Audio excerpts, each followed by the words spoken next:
Hi everyone. चलिए शुरू करते हैं एचपीएससी इलेक्शन तहसीलदार एग्जाम के लिए कुछ इम्पोर्टेंट क्वेश्चंस पर कुछ बातें। और पहला जो सवाल है इस एग्जाम को लेकर, तो who designed the first Indian voting machine.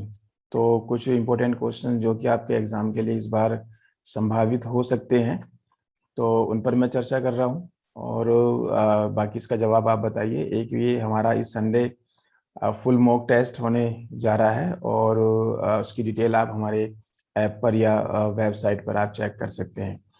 तो चार ऑप्शन है, आपने पढ़ लिया होगा ज़रूर। तो पहली, who design first Indian voting machine, तो बात 1998 की है, और उस वक्त एम बी हनीफा, ठीक है, एम बी हनीफा, तो इन्होंने डिज़ाइन किया था 1998 में शुरुआत में। तो इम्पोर्टेंट है आपके एग्ज़ाम के लिए, क्योंकि इलेक्शन तहसीलदार का एग्ज़ाम है।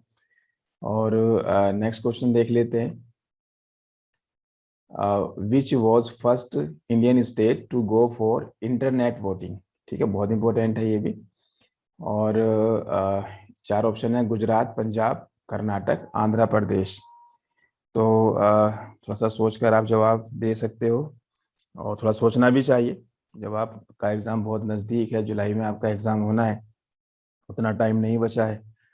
तो इसका जवाब है आपका गुजरात, 2011 की बात है आपकी ये। चलिए अगला सवाल देख लेते हैं। और which of the following statement, ये सब आपके सिलेबस के क्वेश्चन हैं, उससे जुड़े हुए हैं। Is are correct about e postal ballot. ठीक है, इंपॉर्टेंट है ये भी। तो एक बार मैं फिर से पेन क्लिक कर देता हूँ। तो ई पोस्टल बैलेट पहला ऑप्शन है, क्योंकि स्टेटमेंट वाले क्वेश्चंस भी आपके एग्जाम में आ सकते हैं। Government has approved e ballot voting for Indian passport holders abroad. It requires amendment to Representation of People's Act 1951. तो आसान सवाल है, इतना कुछ मुश्किल नहीं है। ठीक है, तो आप कोशिश कर सकते हो। तो इसका जवाब आपका सी है, दोनों स्टेटमेंट करेक्ट हैं। चलिए आगे बढ़ते हैं। और when was the order of compulsory disclosure of candidates criminal record issue। तो चार ऑप्शन है, और 2000, 2001, 2002, 2003। तो इसका आपका डी जवाब है। इम्पोर्टेंट क्वेश्चन है, और जो हमने ये फुल मॉक टेस्ट वाला प्रोग्राम शुरू किया है, तो हमने पूरे सिलेबस से क्वेश्चन रखने की कोशिश की है।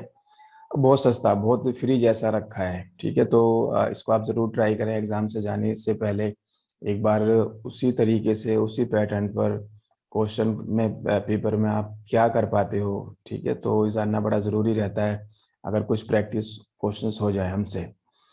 तो the prevention of insults to national honour act was issued in which year. 1970, 71, 80, और इसके अलावा 81। चार ऑप्शन है। बहुत इंपॉर्टेंट क्वेश्चन है आपका। ठीक है, बहुत ही ज़्यादा इंपॉर्टेंट क्वेश्चन है। जितने भी मैं आपके साथ शेयर करता हूँ, बड़ी मेहनत से ये आपके लिए बनाए जाते हैं, लाए जाते हैं। तो आप बहुत गंभीरता से इन्हें लीजिए। 1971। अगला क्वेश्चन देखते हैं। और ये आपका सवाल है, विच committee suggested the exemption from disqualification in case of split from 10th schedule. 10th schedule आपको पता है, एंटी डिफेक्शन लॉ के ऊपर है, दल बदल कानून के ऊपर। तो कौन सी कमेटी ने जो है ये सजेशन दिया था। तो केलकर कमेटी, दिनेश गोस्वामी, एस के मांझी, और नन ऑफ दी अबव। बहुत ही इंपॉर्टेंट क्वेश्चन है ये भी, बहुत ज़्यादा इंपॉर्टेंट है। तो अच्छे से सोचकर जवाब दीजिए। इसका जवाब है बी, दिनेश गोस्वामी कमेटी। आगे बढ़ते हैं, एक और सवाल। तो which amendment made it necessary that at least 2/3 of members of party have to be in favor of merger for it to have validity in the eyes of the law। तो इसमें आपके 91st constitutional amendment 2003, 91st 2004, 91st 2005, 91st 2006। तो अगर आपको याद है 91st amendment कौन से ईयर में आया था, तो आप इस सवाल को जरूर कर जाओगे। ठीक है, आपने इंडियन पॉलिटी में पढ़ा होगा। तो इसका जवाब है आपका ए ऑप्शन है, इंपॉर्टेंट है, आप इसे करिए। सबको याद करना है आपने, बहुत अच्छे से याद करना है, क्योंकि बहुत मेहनत से आपके लिए बहुत ज़्यादा वक्त लगाकर हम आपके लिए क्वेश्चंस या मॉक टेस्ट तैयार कर रहे हैं। तो आप जो है आप मदद लीजिए, और उसमें कोई बुराई नहीं होती है, और टॉप करिए। आगे बढ़ते हैं, ये अपना सिलेक्शन कराने में हम आपकी मतलब क्वेश्चंस प्रिपेयर कर करके आपकी कहीं ना कहीं बहुत ज़्यादा मदद करने वाले हैं। आप भी मेहनत करिए, मेहनत से ही सब होता है। Who was first women to become a chief election commissioner of India? तो ये तो आपको ज़रूर आना चाहिए, आपने इलेक्शन कमिश्नर्स देखे होंगे, लिस्ट याद की होगी। तो VS. Rama Devi, ji Das, SK. Bedi, RM. Nikam. तो इसका जवाब है आपका ए, रमा देवी। चलिए अगला क्वेश्चन देख लेते हैं। एक और सवाल देखते हैं, और ये सवाल आपका, which is the oldest known system design for redressal of citizens grievance? तो ओम्बुड्समैन सिस्टम, लोकपाल, लोक आयुक्त, और none of the above. Important है, बहुत ज्यादा इंपॉर्टेंट क्वेश्चन है। तो इसका जवाब है आपका ओम्बुड्समैन सिस्टम। चलिए, तो एक और सवाल देखते हैं।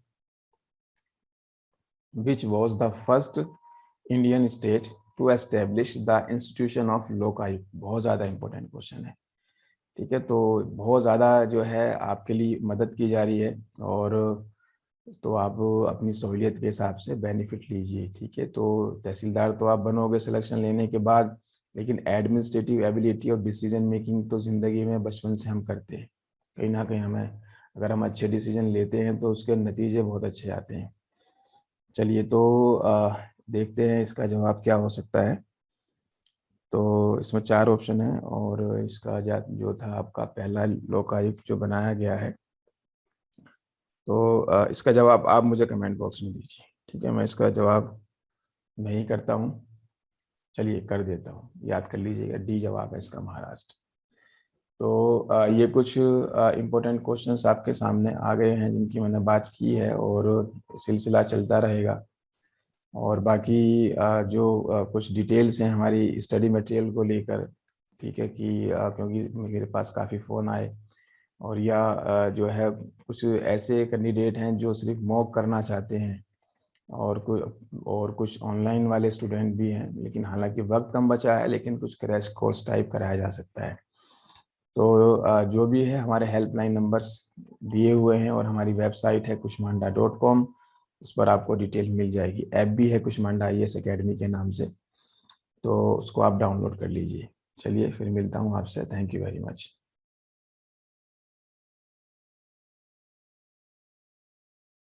सब्सक्राइब करें हमारे channel Kushmanda IAS HCS academy को और दबाएं नोटिफिकेशन बेल को, ताकि आपको हमारी सभी अपडेट मिलती रहे।